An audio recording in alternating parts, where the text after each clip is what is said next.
And now in Britain, the word heatwave might make you think of ice cream and barbecues, but India and Pakistan are currently experiencing a series of intense highs with temperatures reaching almost 50 degrees Celsius, the hottest temperature on the planet so far this year. Well, at least 90 people have died in those conditions. And here to tell us more about this is meteorologist and our very own Claire Nazir from the Met Office. Hello again, Claire. So good to have you talk about this because this is incredibly extraordinary. How extraordinary is it? Well, we've been looking at this heat wave not only for the last few weeks when we do see an intensity of the heat across India pre-monsoon, but this has been going on for months now. In fact, March was the warmest March on record for 122 years across much of India. So this intense heat has been relentless and it's extended through April and into May, and it could last even longer than that, Claudia Liza. And in this, 90 people have died, just a sign of how dangerous this can get.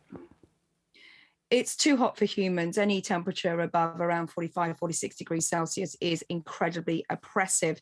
But it's not just the heat, it's the combination of the heat and also the current weather conditions. We've got a heat dome or high pressure across India at the moment, which is pretty much acting as a lid, keeping all the nasty toxins and, smoke and dirt just in that lower layer of the atmosphere. So there are health implications which are more than just heat exhaustion and heat stroke. And when you hear of these extraordinary type weather and seasons, you think, is climate change got anything to do with it, does it?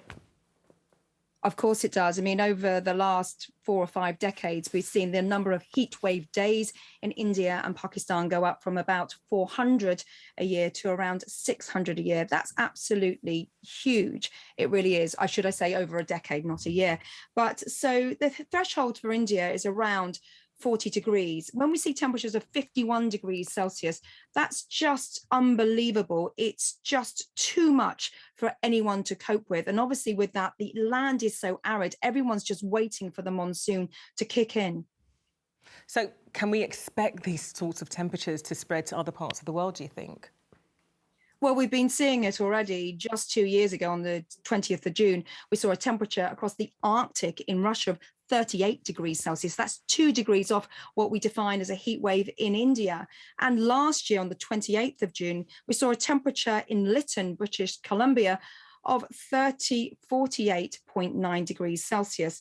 Now, if you imagine Lytton has a latitude of around 50 degrees Celsius, that's on a par with the Isle of Wight. So a similar level of solar radiation, but with this sort of heat, we have sort of cascading impacts. And one of those are wildfires, and Lytton burnt to the ground after seeing that temperature so high. And so, it impacts people, impacts wildlife. And obviously climate change is only going to see more and more of that as we deforest, as we urbanize, all these things, the way we use land, it all has implications on how the weather reacts to what we do on the land. Oh, Claire, thank you so much.